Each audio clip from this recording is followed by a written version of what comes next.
Hi there. So I'm back here with an update how I am doing with these projects of mine.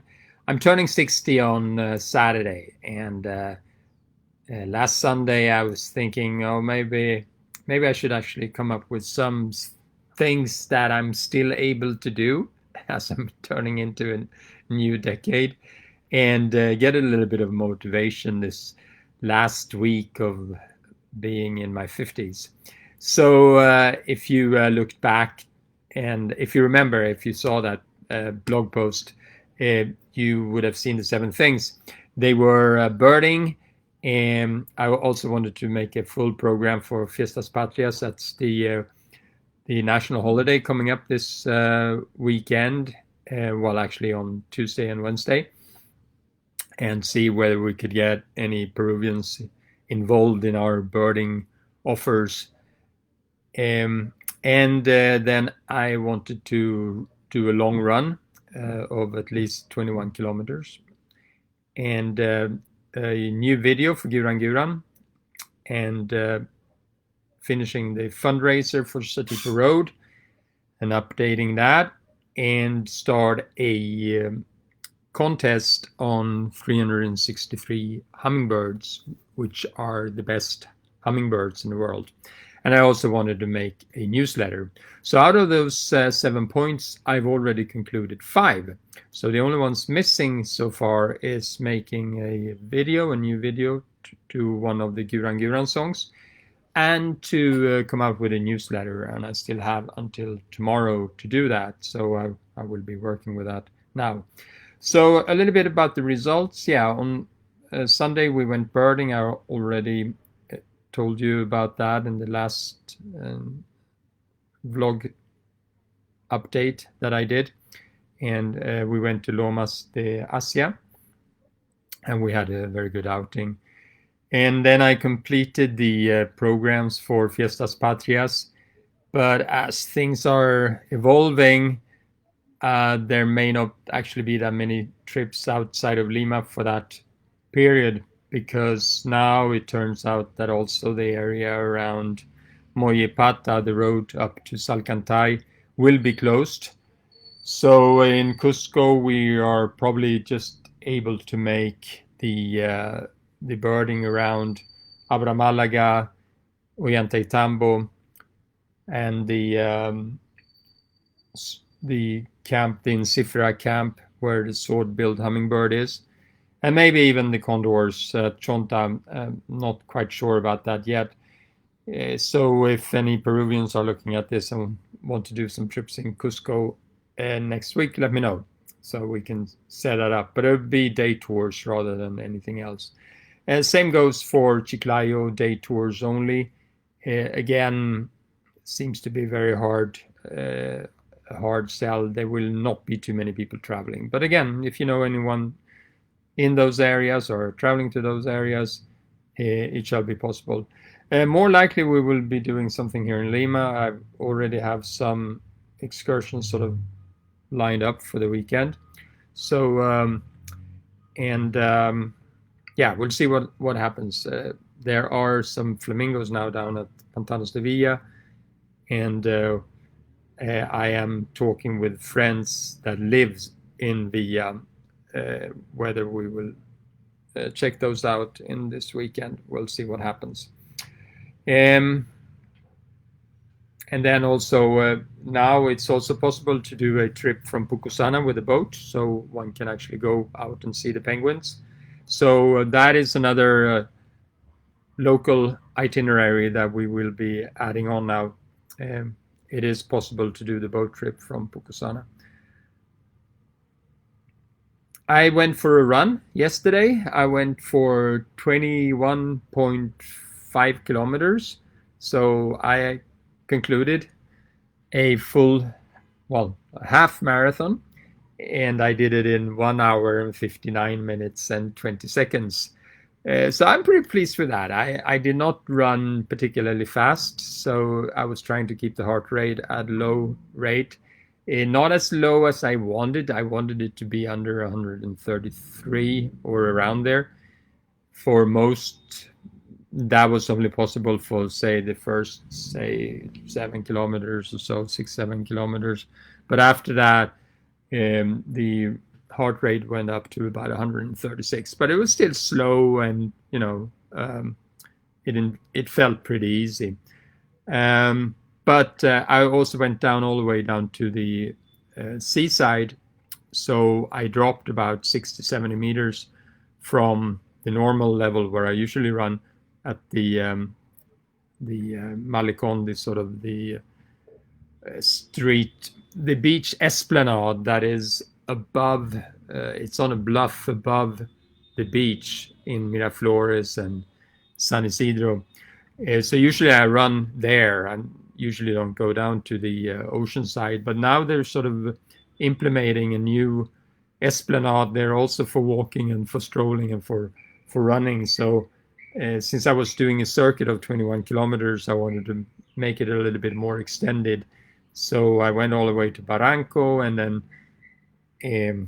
I ran from there and did a circuit of 21 kilometers.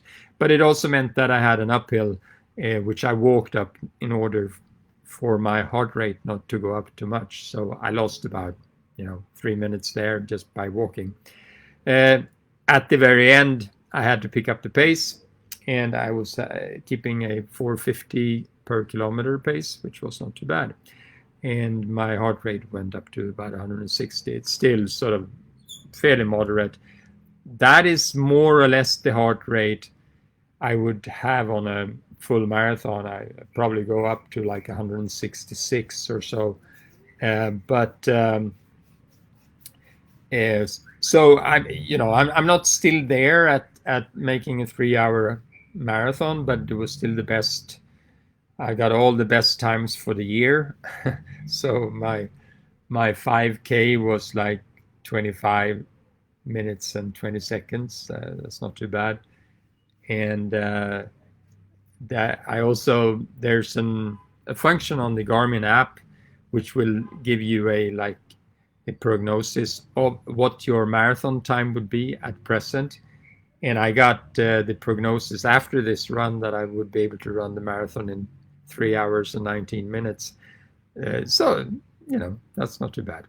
I got a way to go, but I'm not training to get faster right now. I'm just training to gain more endurance and to get what Maffetone is calling the aerobic threshold up a little bit, or rather being able to run faster at the aerobic threshold. And that I have calculated in my case to be around 133. Maybe I'm off. Maybe it is 136. I don't know. But somewhere along there anyway. So that was great. Now today also I've been putting together the Citipo Road fundraiser thing, and I wanted to make a shout out about that. There is a link on the Colibri Expeditions Facebook page. Check that out. You can donate now really, really easily. It's a crowdfunding platform called Vaki. And it is like a GoFundMe, but it's set up for Latin American users. So very, very convenient for us now having that platform. So read up on the Citipo Road project. We hope that we shall be able to go visit the area when they open up here in Peru for internal tourism and internal traveling in Junín department, where the Citipo Road is. So that's inland from Lima. Right now it is pretty closed up, and it probably will stay that way until the end of the month. We will get a new speech by the president. He always does that on the 28th of July, which is the National Day of Peru coming up. So we will know a little bit more when we shall be able to sort of commence this project. But meanwhile, yes, we are in dire needs of getting the funding for starting the project as soon as it is lifted, the restrictions are lifted. And what we want to do in the first time as we start up is to check out the circuit, the way it works, and also start coordinating with the community there. And we have been doing a lot of work there in the past. I mean, we put in the beds, etc. So it shouldn't be it shouldn't not. Well, I should say they will be very happy to get improvements of the lodging there. And exactly how we will manage it in the future, we will have to agree on together. But regardless, the money is needed to make the improvements. So regardless of what way we will operate this in the future, there is still a need to actually make these improvements. And we hope to do that as soon as possible as the funding is coming in. And so the idea is to have Juan, our guide, Juan Hulka, there for about a month, 2 months, and to set up feeders and to build the separations between the beds. As it is now, there's like 5 or 6 beds or something like that in one room. And we want to increase that to make separations of beds in that area. No, I think there's 8 beds actually. There's 8 beds altogether. So that will be very important. And the next thing also, we want to lead water, and for that we need all the piping. So we need leading water to the house itself, so we can have a shower there, we can have a kitchen area, and we want to implement a kitchen area so we can make the food right there at the lodge, or at the hostel rather. Calling it a lodge would be a slight exaggeration. It's just a building with no walls. There are windows. And very, very important is to put out the feeders, both for hummingbirds, for tanagers, and also to habituate some antpittas, which leads me to the next topic here. The next topic that we are doing, on this broadcast, is that Peru now has 8 more species. I posted yesterday there on Colibri Expeditions Facebook page a link and some information about the new paper that just came out. It is a split of all the Rufous Antpitta subspecies, and there are several new described, and also included here are the chestnut antpittas. And all together, these that used to be 2 species or 3 species if you included bicoloured antpitta, and they are now 16 species. And so there's a lot of shuffling around in the systematics and in the taxonomy. And Peru has the lion's share of all these splits. We have no less than 10 different forms. And so 8 new species to the Peru list, just like that. And of these, I'm still missing 2. There is one described from very close to Huánuco, actually. It's on the other side of the southern side of the southern or eastern side of the Huallaga River, and the mountains up there, and they have a form there of what used to be regarded as one of the obscura forms of the Rufous Antpitta, and that should be reasonably easy to get. And the other one is on the Bolivian border, and yeah, that it's Grallaria sinaensis, and I think they call it, is it Puno? I can't remember now. Puno Antpitta. I will have to check that out. But anyway, so 8 new Antpittas for Peru. Check out the link that I posted there, if anyone needs the paper, it is available also. I can send me a message and I'll send you a link. It's in a Dropbox for I think it's Andres Cuervo's Dropbox, where you can actually access the paper. Otherwise, it's a pay-for paper if you go like the regular academic channels. So you may want to check out that before the Dropbox maybe be closed. I'm not sure whether it will be on there further on, but for the time being, it's on a link on a Dropbox link.